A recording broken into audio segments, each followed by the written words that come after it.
Okay, good morning and namaskar to all of you. Sunday Gita class. So let's start with the Gita mantrams. Om Parthaye Pratibodhitam Bhagavata Narayan Swayam Vyasen Grathitam Puran Munina Madhye Mahabharatam Advaitam Ritvarshine Bhagavati Mashtadashadhyayane Am Tvam Anusandhame Bhagavad Gita Bhagavadveshini Namo Astute Vyas Vishal Buddhe Full Arvind Ayat Patra Netar येन तव्या भारत तैलपूर्णः प्रज्वलितो ज्ञानमया प्रदीपः प्रपन्न पारिजाताये स्तोत्र वेत्र एक पानये ज्ञान मुद्राये कृष्णाय गीता अमृतदुहे नमः सर्वोपनिषदो गावो दोग्धा गोपाल नंदना पार्थो वत्सा सुधीर भोगता दुग्धम गीता अमृतम महत् वसुदेव सुतम देवम कंस चानूरमर्दनम देवकी परमानंदम कृष्णम वंदे जगद्गुरुम भीष्म द्रोण तटा जयद्रथ जला गांधार नीलोत्पला शल्य ग्राहवती कृपेन वहने कर्णेन वेलाकुला अश्वत्थाम विकर्ण घोर मकरा दुर्योधन अवर्तने सोतीर्णा खलु पांडवै रन्नदी कवर्तका केशवा पाराशरे वत्सरोजमलं गीता अर्थगंधोटकम नानाख्यानक केसरम हरिकथा संबोधन अबोधितम लोके सज्जन षटपदे रह पे पिये मानम मुदा भूयाद भारत पंकजम कलिमल प्रध्वंसी न श्रेयसे मूकं करोति वाचालं पंगुम लंघ्यते गिरिं यत्कृपातमहं वन्दे परमानंद माधवम् यम ब्रह्म वरुण इंद्र रुद्र मरुतः स्तुन्वन्ति दिव्य स्तवे वेदै सांपदक्रमुपनिषदै गायन्ति यम सामका ध्यानवस्थितद्गतेन मनसा पश्यन्ति यम योगिनो यस्यन्तं न विदुषुर असुरगणा देवाय तस्मै नमः.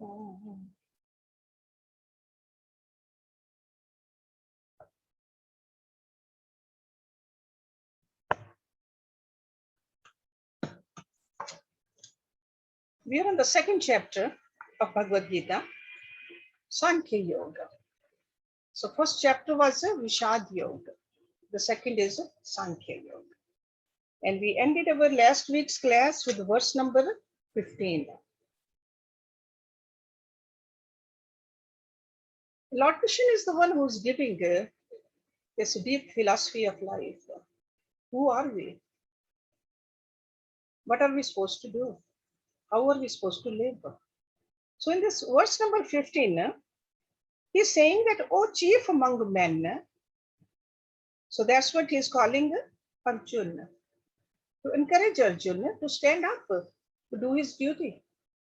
That firm person whom surely these afflict not, to whom pleasure and pain are same, is fit for realizing immortality of the self. So he's telling him the goal of life is to know you are who you are. And in order to know who you are, you got to rise above the dualities. See, when he says pain and pleasure, dualities. Yeah? We live in this duality, these dualities, and we sink into these dualities. He says we got to rise above these dualities. So he says, because of this, because this is your goal, you got to abandon your grief, your distress, your delusion, and you should calmly endure these dualities. Pain and pleasure, heat and cold, all kinds of dualities at the physical level, mental level, intellectual level. So further he says, continuation of this verse number 15 in that 16, na asataha vidyate bhava, na abhava vidyate sata, ubhyo api drishtaha antaha tu anyo tattvadarshibhi. Na means not asata. That's like a asat. That means temporary, unreal, asat. Bhavaha, being, or like a is. No means not, abhava, not being. not is. Vidyate. Vidyate is to know something. Sataha, of the real. Ubhyo, of the both, the two. Api, also. Drishtaha, seen. Like it has been seen. Drishtaha. Antaha, the final truth. Two means indeed. Anyo, of these. Tattvadarshi bhi, by the knowers of the truth. Tattvadarshi bhi. The unreal has no being. That means it's not. It doesn't exist actually in the real sense. So the unreal has no being. There is no non-being of the real. The truth about both these has been seen by the knowers of the truth. Tattva. So that's the seers of the essence, the yogis, the rishis of that caliber. They have seen it. They have experienced it. The truth which is telling us. So in this verse, Lord Krishna is giving the philosophical reasons to Arjuna and to us also that we need to cultivate this mental tranquility. We got to use the help of the intellectual grasp to keep this mind calm. In the Vedic literature, the real and the unreal, Sat and Asat, are very scientifically distinguished. Very scientifically. That which is not in the beginning and which will not be in the end, but it seems to be here in the middle, that is unreal. So this is the definition of Asat. And the real, the Sat is that which defies all changes, remains the same in all three periods of time, past, present, and future, which was, which will be, and which is. It's almost like when we wake up from a dream, whatever was in the dream, it was not before, and it will be not after. So that's why we say dream is a Sat. So to a seer, this life, this temporary life is a Sat. It keeps on changing. So that's why he says the unreal never is and the real never is not. So in other words, it's always there. Look at the terms used over here by Lord Krishna. He is saying asat, not mithya. See, there are two terms, mithya and asat. Mithya is non-existent. Asat is temporary. These are the clear distinction between these two terms. So when we say that the world is asat, this should not be confused with the mithya. Asat, so like a temporary does not mean non-existent. So very carefully, Lord Krishna is explaining this, the existence of this world to us. So basically what he's saying, Atma is real. Atma is a Sat. And everything else, which we think is a Sat, actually it is a Sat. A Sat. Yeah. So it's like, hey, this world is fleeting. That's another way you can look at it.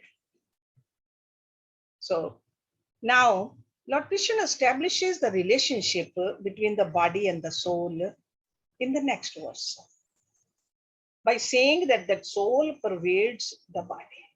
He says, Avinashihi tu tat vidhi yen sarvam idam tatam vinasham avyavasayasya na kaschit kartum aharati avinashi, indestructible. Tu means indeed, tat means that. Vidhi, no. Yen, by whom, sarvam, all, idam, this, tatam, is pervaded. Vinasham, destruction, a vyavasayasya hai, of the imperishable. Na means not, kaschit, anyone. Kartum, to do, aharati, is able. Know that to be indestructible, by which all this is pervaded. So this that is with a capital T, that. Know that. Okay, that means God, the Atma, Brahma, whatever word we want to use. So know that to be indestructible, by which all this is pervaded.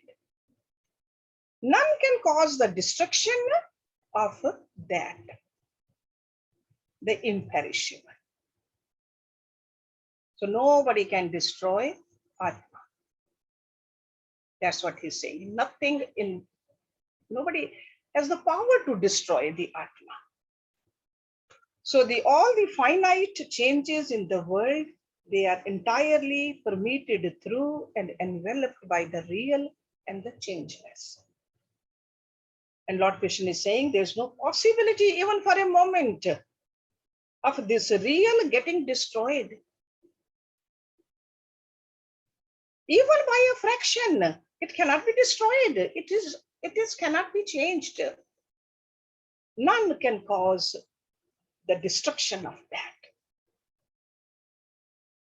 Okay, so very emphatically he's making this statement for Arjun and to us also.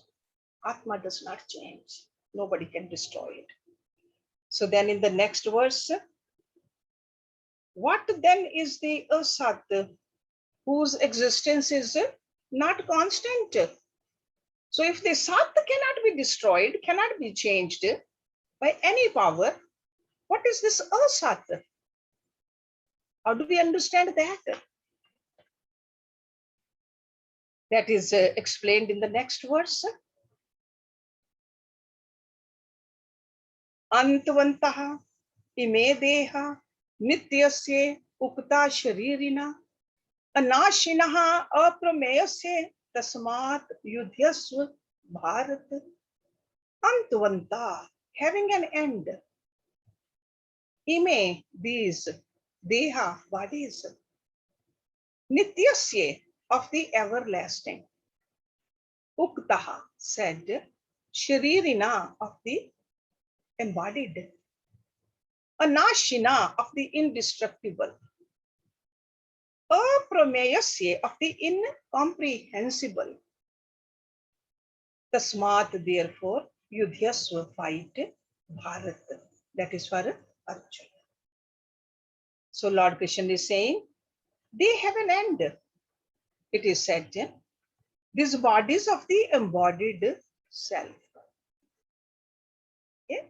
So this embodied self, the Atma has the bodies, and bodies do have the end. The self is eternal, indestructible, incomprehensible. Therefore, fight, O Arjuna.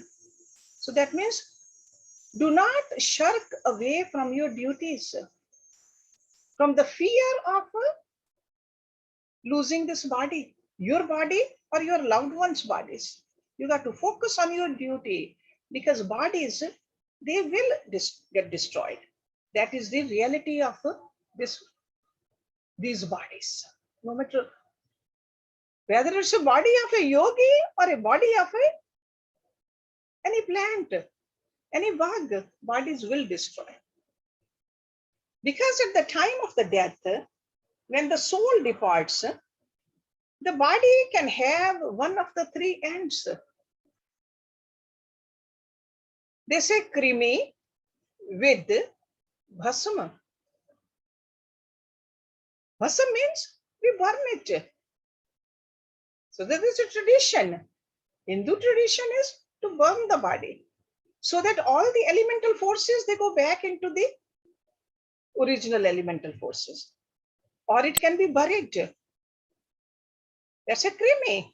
the bugs will eat it eventually. Or you just keep it somewhere on the tower or throw it into the river. So either way, it just goes back to the nature. That is the condition of this body once the soul has disconnected from it. Okay? So the temporary goes back to that temporary housing. The eternal, it never destroys. So the physical form, which is constituted by the matter envelopments, are all perishable equipments. But the indwelling, the Dehina, that is the self. And that self is, he says, Nitya, eternal, Anashinaha, indestructible, Apramesya. That means you cannot comprehend it. It's unknowable, because how do we know things? We know things through our mind and intellect. Mind and intellect cannot know this. It is not a thing to be known by the mind and intellect. So in that says, he says, Apramasya, unknowable. Now in the next couple of verses, Lord Krishna is giving us two Vedic mantras. So whatever reasoning he is giving it to Arjuna, basically he is saying, if you don't take my word, look at what the Vedic seers are saying. They are saying the same thing. Because Vedas, they have a higher authority. Guru has a higher authority too, but sometimes we are not at the position where we take the Guru's word as the last word. Then the Guru says, the Vedic seers are saying, it's not just only my saying, I am supporting my argument with the Vedic mantras. Okay, so let's look at number 19. Ya enam veti hantaram, ya cha enam manyate hatam, ubhau tau na vajavijanitaha, na em hanti, na hanyate. This is from Katha Upanishad. Okay, you all know that Upanishads are part of the Vedas. So this is from Katha Upanishad. Very well known mantra from there. Ya means he. Enam means this. This means over here, the self. Veti, knows. Hantaram, slayer or the killer. Here means who. Cha means and. Enam, this. Manyate, thinks. Hatam, slain, killed. Ubhau, both. Tau means those. Na means not. Vijanitaha, knows. Na means not. I am this. Hanti, slays, kills. Na hanyate, not is slain. He who takes the self to be the slayer, and he who thinks he is slain, neither of these know. They really don't know. He slays not, nor is he slain. So the self, the Atma, can never be killed, and we cannot kill anybody's Atma. The illusion of death is created because we identify ourselves with the body. That's why we think we get killed or we are killing somebody. Okay? So this illusion we have to finish with the help of the knowledge. Ramayana says the same thing. Jaan sapnen shir katai koi, bin jagan na dur dukh hoi. Tulsidas ji is saying it. That means if we dream of our head getting cut, wake up. Otherwise, we'll keep perceiving the pain of a head cutting if we keep on sleeping. Yes, when you dream, you think your head was cut. So, Jaan sapne na shir katai koi bin jagan na dur dukh hoy. So that's why they say that with the help of the meditation, we are supposed to wake up. That person is called awakened. Awakened from this illusion and the delusions, thinking that I'm the body. So he who takes the self to be the killer and he who thinks he is killed, neither of those, no. He slays not, nor is he slain. So this is also, I mean, as I said earlier, from Kathopanishad. Okay, this is a very, other scriptures also we see this style, that a guru is using the help of the script of Vedic sayings to support his argument. Okay, and Kathopanishad is one of the uh, Upanishad which I would recommend that to do study that. Somebody can teach you, fine. If you can study it on your own, that is good too. So beautiful conversation between a young boy, 9 years old, Nachiketa, with the Lord of Death, Yamaraj. All this deep knowledge is given over there. So, and how is this self-immutable? It is answered in the next verse. In fact, this is well recognized, often sung shlok. Na jayate, mriyate, va kadachit. Na ayam bhutva bhavita va na bhuya. Aja nitya shashvata ayam puranaha na hanyate hanyamane sharire. So the eternal nature of the soul is established in this verse. And this concept has been repeatedly emphasized in all the Vedic literature. Na jayate mriyate. No means not, jayate is born, mriyate dies. Va kadachit, va means or kadachit at any time.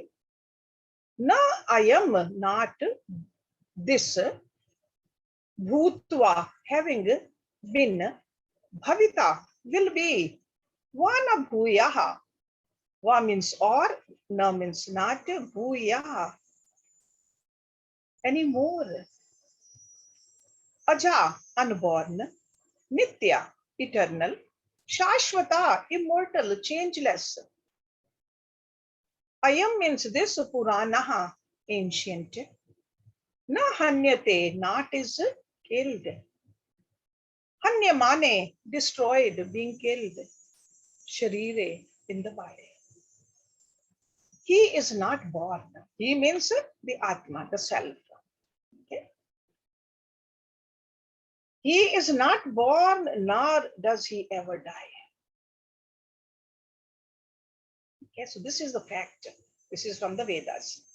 After having been, he again ceases not to be. Unborn, eternal, changeless, and ancient, he is not killed when the body is killed. It's a very high level of philosophy Lord Krishna is giving it to Arjuna and to us also. So these verses, they deny that self can be muted. There's no mutation in the Atma. There's no change in the Atma. Even if we experience the mutation in the body, change in the body, constantly we see the change in the body, but that I, the self, is always the same. Okay, so this is also in the Kathopanishad. Lord of Death, Yamaraj, whom we call, is giving it to Nachiketa. So unlike the physical body, the self is not born. Okay, Atma was, will be, is. No change in it. So it's almost like in the ocean, the waves are born and then they die into the ocean also. If you stand on the shore, you see that waves come and then go back into the ocean. But the ocean is not born with the waves. And ocean is not dying with the merging of the waves into the ocean. So Atma is not something that has come to be born due to or because of the body. And by the term Shashvat over here, see, Ajanitya Shashvataha. All other modifications, such as existence, growth, decay, and disease, are denied in the self. Okay? So when we say Shashvat, that means all of it. Birth also, growth also, decay also, disease also. All those things happen to the body only. And having stated this, that self is neither an agent nor an object of the action of slaying, and he is establishing these arguments for the immutability of the self. Lord Krishna says in the next verse, because he is advising Arjun that you must elevate yourself. That's the reason he is giving this knowledge to him, eternal knowledge. Because we all need to elevate ourselves to this enlightened level. This is our job. We got to learn how to see ourselves as the non-doer, free from ego, but still perform our duty. That's where he is taking Arjun and to us also.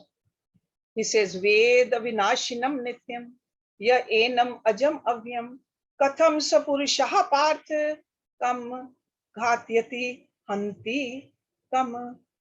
Ved means knows, knowing something. Avinashinam, indestructible. Nityam, eternal. Ya means who? Enam, this. And this over here means the self. Ajam, unborn. Avyam, immutable. Katham, how? Sa, he, Purushaha, person. Parth, Arjun. Kam means whom. Ghatyati, killed or caused to be killed. Hanti kills. Kam means whom. Whosoever knows him to be indestructible, eternal, unborn, and immutable. How can that person slay, O Parth, or cause others to be slain? So in other words, having known the soul self to be indestructible, eternal, unborn, all that, Lord Krishna is asking Arjun this question. How can a person arrogate to oneself the stupid idea of that I am killing? So that's why he says, neither can such an individual be a person causing someone to slay, nor be himself a slayer. So in other words, Lord Krishna is saying, even I'm asking you to do your duty, I'm prompting you to do your duty. I am not the cause of the slayer, because we cannot slay anybody, we cannot kill anybody. Okay? So he's talking from his point of view also and Arjun's point of view also. That Arjun is going to wage the war and Lord Krishna is telling him to do this. But to return to the immediate subject, that self is indestructible. In what way is it indestructible? Lord Krishna is explaining it further. And this we can really relate to. It's a beautiful everyday example. Lord Krishna is giving it to us through Arjun.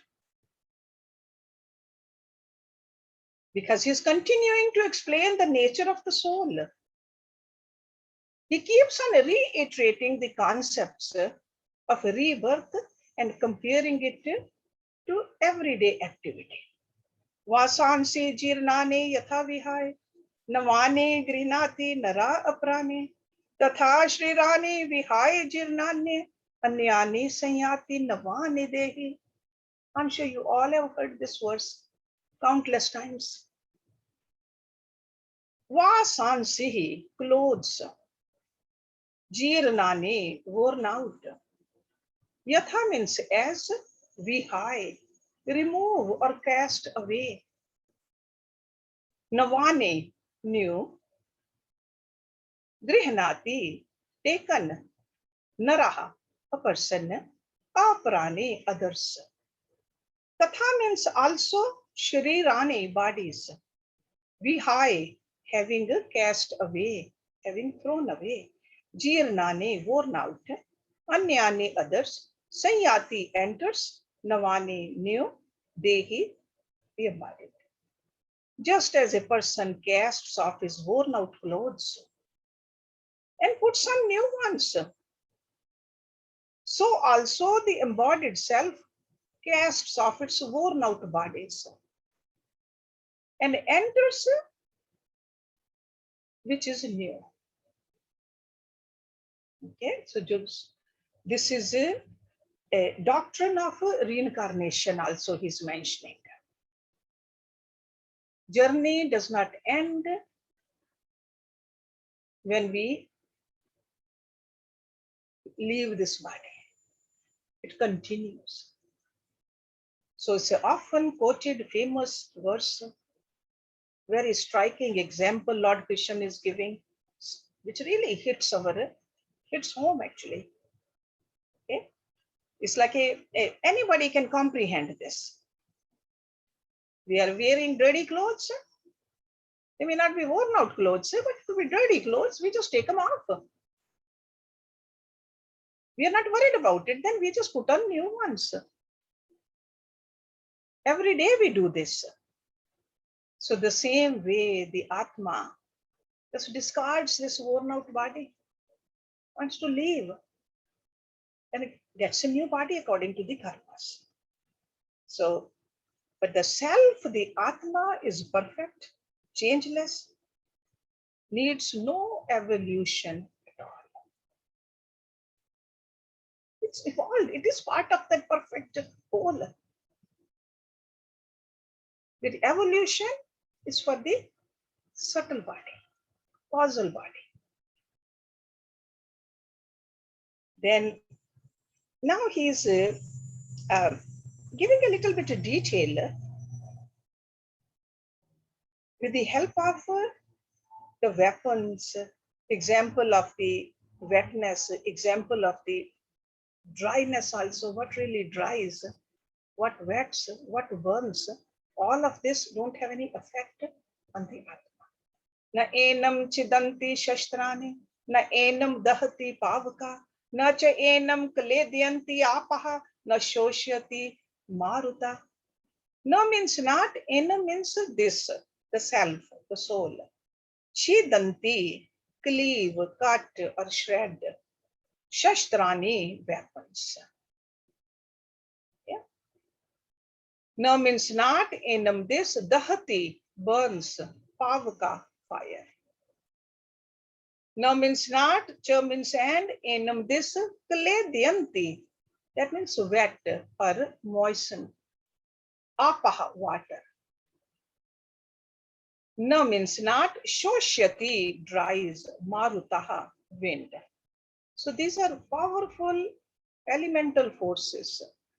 But these elemental forces are, they're part of the Prakriti. They don't have any effect on the Atma. Weapons cut it not.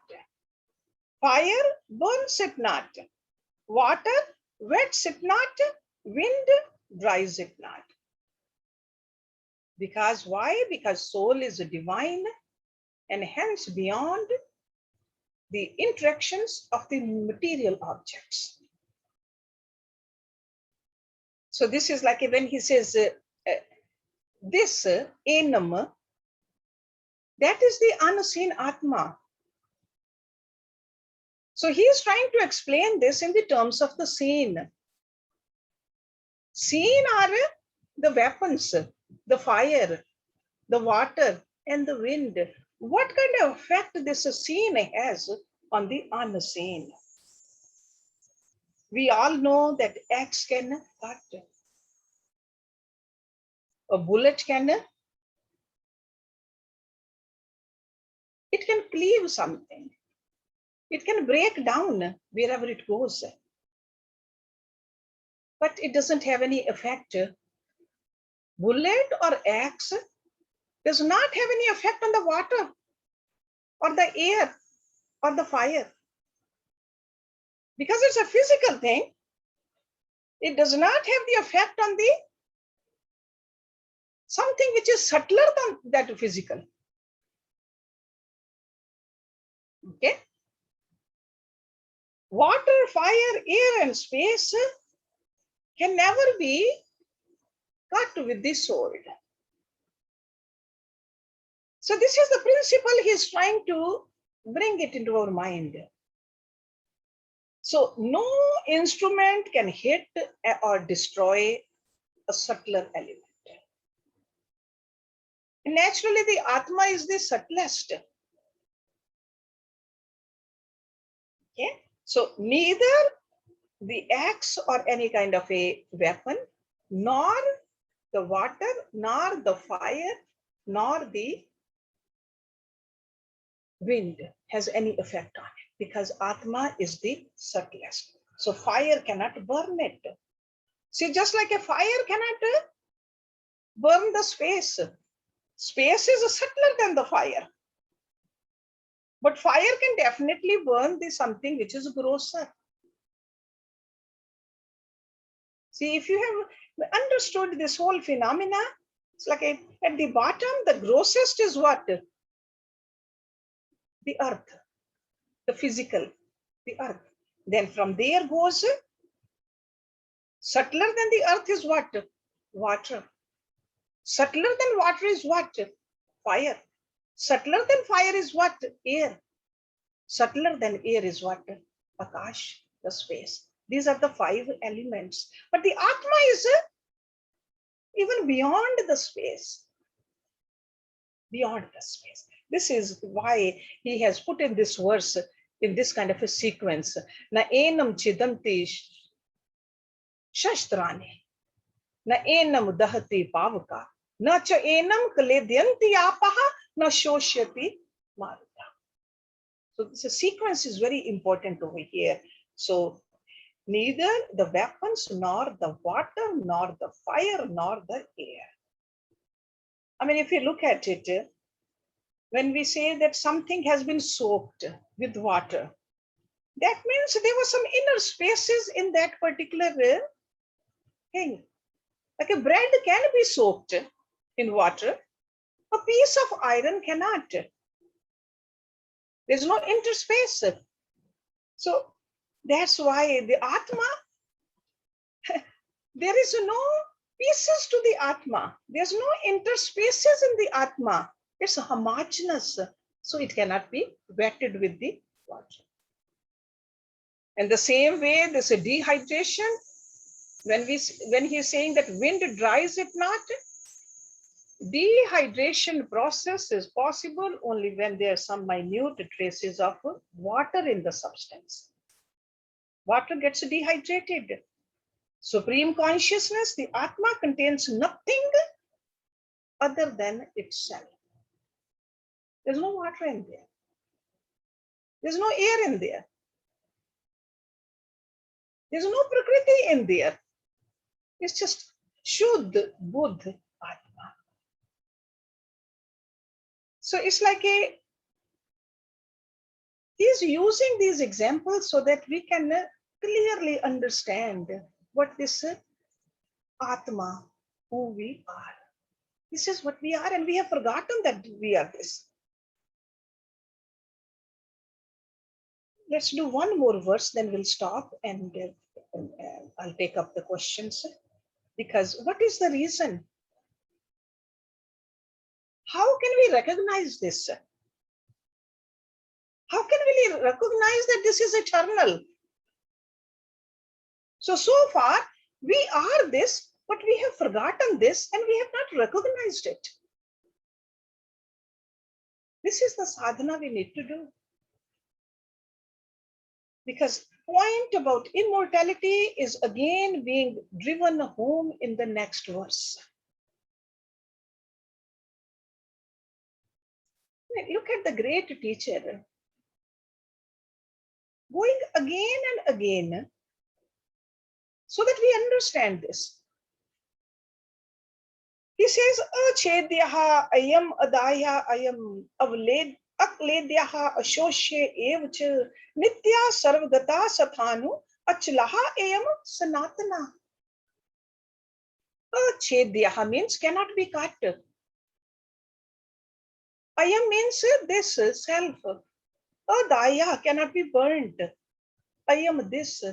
Akaledya cannot be wetted. Ashoshya cannot be dried. Ev means also, cha means and. So this is a repetition from the previous verse. Nitya, eternal. Sarvagata, all pervading. Sathanu, stable. Achlaha, immovable. Ayam, this. Sanatana, eternal. So he's summarizing the previous verse. He says the self cannot be cut, nor burnt, nor wetted, nor dried up. It is eternal, all pervading. Then he adds in there, stable, immovable, and ancient. Achal, ayam, sanatana. And sathanu also. Sathanu. Sathanu means stable.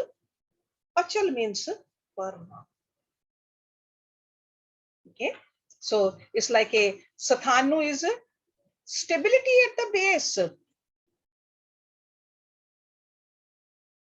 Just in the case of a tree, banyan tree, palm tree, base is stable, firm. But up there, it can still move. But then to clarify it, he says it doesn't move at all. So it's sathanu also, achal also. It's firm at the base and the firm at the top also. It doesn't go anywhere. So series of qualities listed here, pointers towards the truth. And this is not just a haphazard collection of the words. There is a sequence, a beautiful sequence. First line, we have seen it in the previous verse. But over here in the second line, when he says nitya, everlasting, and then he says sarvagata. So which is eternal must be necessarily all pervading. Sarvagata. So eternal also, everlasting also, all pervading also. That means it pervades everywhere. We think that we are just a small fragment and we go from here to there, but it's all pervading. When we have this kind of a understanding, we are all part of Brahm, all pervading. Outside also, inside also. And eternal, nitya, homogeneous. So all these and shashwat, beautiful terms he's using over here. And according to the Vedic literature or the Vedic way of teaching, knowledge just imparted once, this kind of a knowledge is not enough. It can be useful only if it has sunk deep into the heart of the student.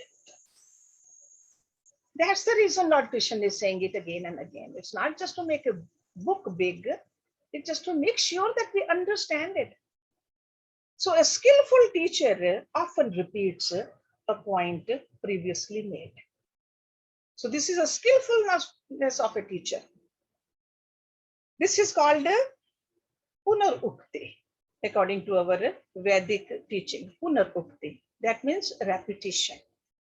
So that's why Lord Krishna is often using this Punar Ukti, not just in this chapter, we'll see it in the rest of the Bhagavad Gita also.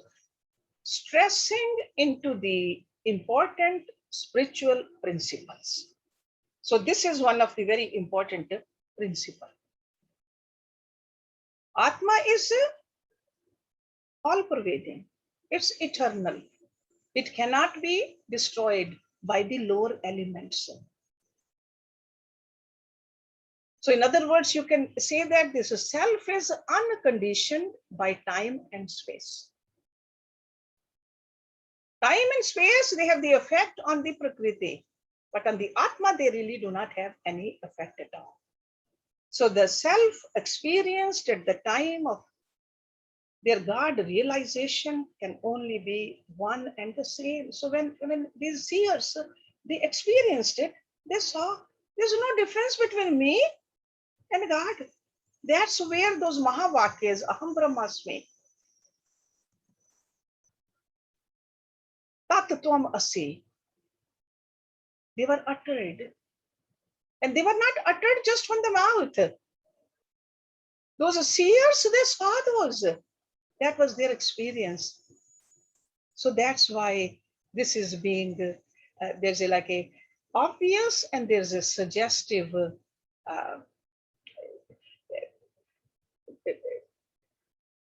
it's like the word he is using over here, so that we can understand it. So through the suggestiveness also, and some of them are very obvious also to us. Okay, so we'll stop it here, and then we'll take up some questions. And we'll start our next week class with verse number 25. Om Purnamada Purnamidam Purnat Purnamudachyate Purnase Purnamadaye Purnameva Vishishyate. Om Shanti Shanti Shanti Om. Thank you very much.